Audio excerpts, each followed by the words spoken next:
Kabajamtoota hordoftoota keenyaa barruu dheeraa Jawaar Mohammad qabannee dhiyaannee dhufneeti jira.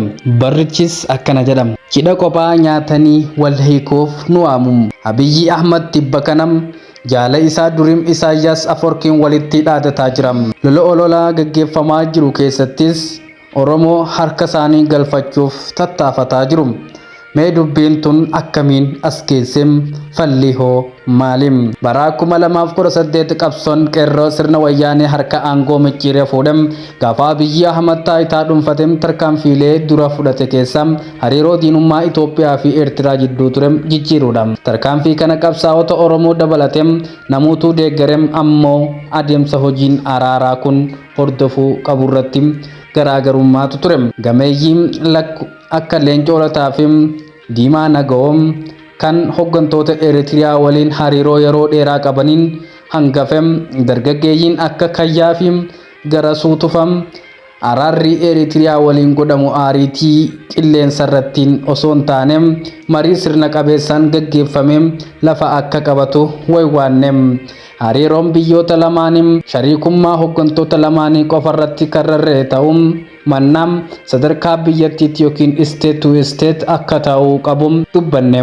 Waldhibdee Eertiriyaa fi Itoophiyaaf sababni tokko diinummaa Shaabiyaa fi wayyaanee waan ta'eef mariin araaraa godhamu jara lamaan kan hirmaachise akka ta'u mootummaan federaalaa garee lamaan keessaa tokkorra goruurra shoora walitti dhiheessuu akka taphatus dhaamne ture. Dabalataanis dubbiin hulaa galaanam Asab dhimma ijoo dantaa biyyoolessaa waan ta'eef gamnummaan marii bal'aan irratti godhame waliigalteen cimaan akka taasifamu yaada dhiheessine. Kana hundaaf gurri hin turrem. Wanni yaadadhum keessam obbo Daawit Ibsam gaafa biyya galan muuxannoo yeroo dheeraa Eertiriyaa turaniif erga jijjiiramanii dhufes haasaa hoggantoota biyyattii waliin qabaachaa turan irraa waan hubatan natti himan. Anis dhimma kana Abiyyiifis beeksisuun akka barbaachisu waaniin amaneef beellama qabatee obbo Daawit akka dubbisu gaafadhe. Wanni Daawud beekum kan ani hin beeknem maaltu jiram jedhee na harkatti busheesse. Hariiroo Abiyyi fi Isaayyaas kan saffisaan ho'item sana warri Tigraay akka tumsa isaaniitti duuluuf ijaarametti fudhachuun shakkii hamaa keessa galan. Dubbiin tun bubbultee balaa hamaa akka dhalchuuf deemtum Abiyyittis warra Eertiriyaattis waywaachaa turre.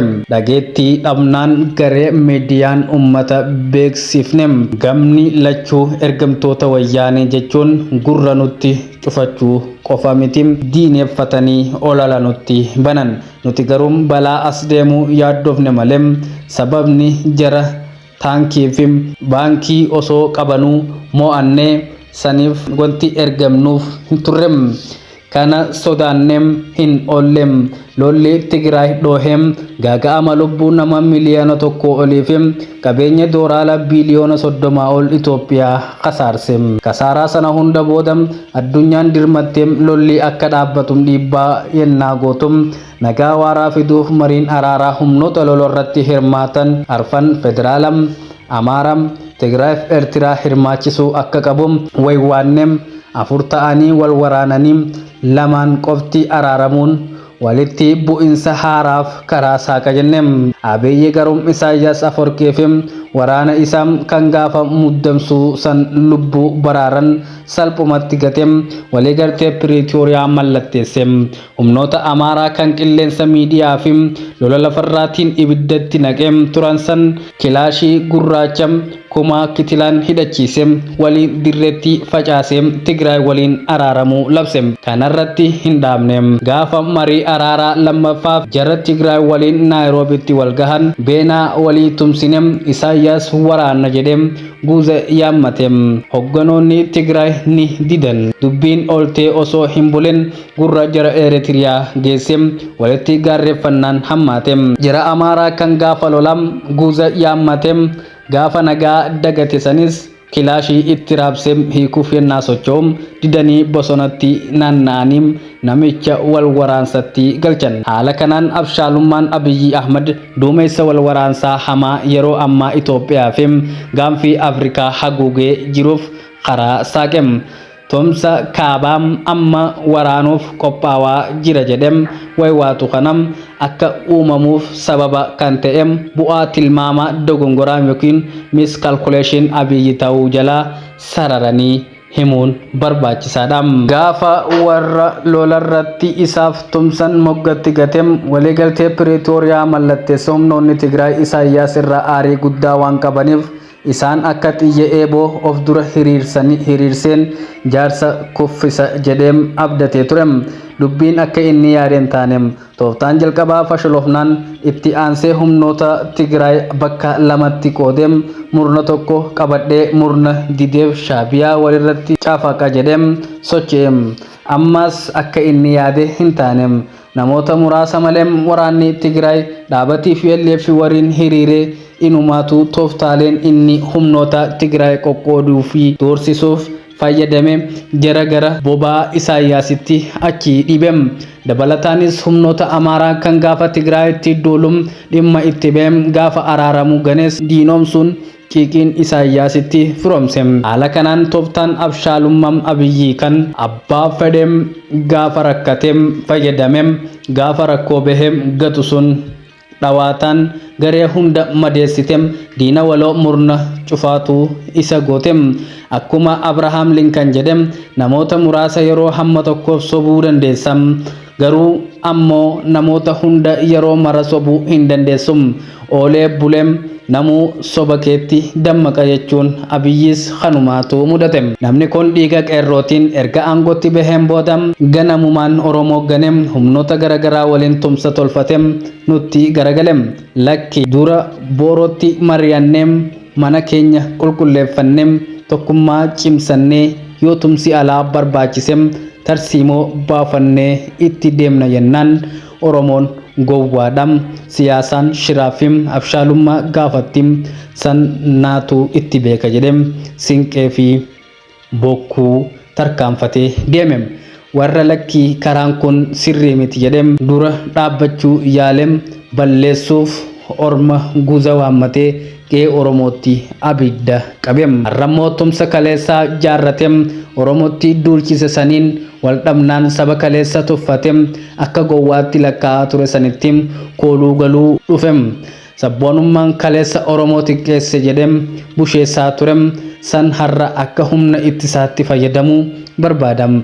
Oromummaan tan gaafa quufaa xiyyeeffatanii gaafa rakkatan itti boqotan hin taatum.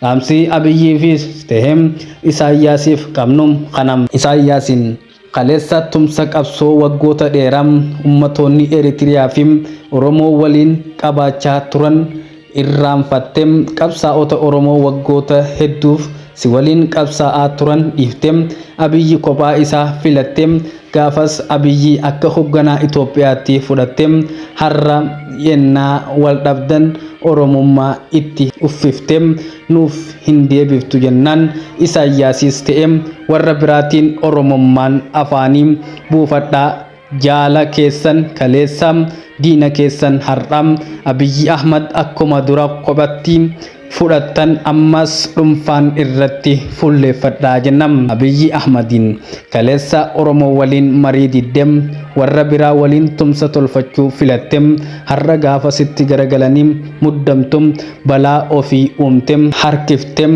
nuttiin hin galtum achumatti of danda'i jennan. Badiin kaleessa hanqatem sirni har'as Oromoo kumaatamaan ajjeesam miliyoonaan balleessaa fi qe'eerraa buqqisaa jiru daboo nabahi ofirraa tursiisi jechuun tuffidham. Gabaabatti ejjennoon keenya kanam lola hin barbaannu. Gabaabatti ejjennoon keenya kanam lola hin barbaannu kan hanga har'aatu biyya khasaaree jiram. Garee lola barbaaddu kamiifum guuza hin baanum.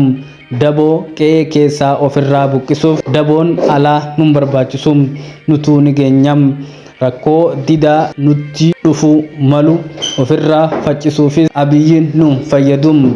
Abiyyi sadarkaa amma jiru kanatti Oromoof baadham malee bu'aa fiduu hin qabum.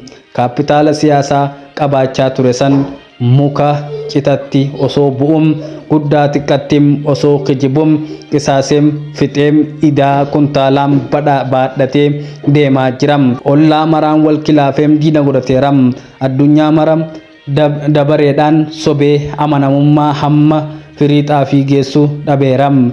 Yeroo kanatti Oromoon Abiyyi cinaa dhaabbachuun xurii isaatiin laaqamanii idaa inni kufate kana mara ofitti fudhachuun waliin kufuufiddim. Ammattim hattoo fi saamtuu deeraa keessa ummata keenya qorqaa jirtum ofirraa faccisuu irratti fuulleeffannam. Mana keenya qulqulleeffannem, tokkummaa maatii deeffannem, bu'uura cimaarram ejjennem, ollaa dhihoofim fagoom akka dhufaatii isaattim keessummeessuuf qophoofnam.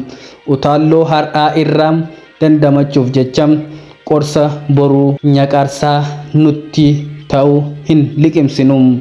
Ummatootaafim biyyoota mara waliin tumsa tarsiimoom dantaa waloo bu'uura godhatem kan nagaa fi misoomam dhalootatti darbuu mirkaneessuuf dandeessisu ni jaarrannam. Imala karaa dheeraa deemaa waan jirruuf fageessinee of dura ilaallam. Gufuu har'a nu dhooftu of jalaa buqqisam.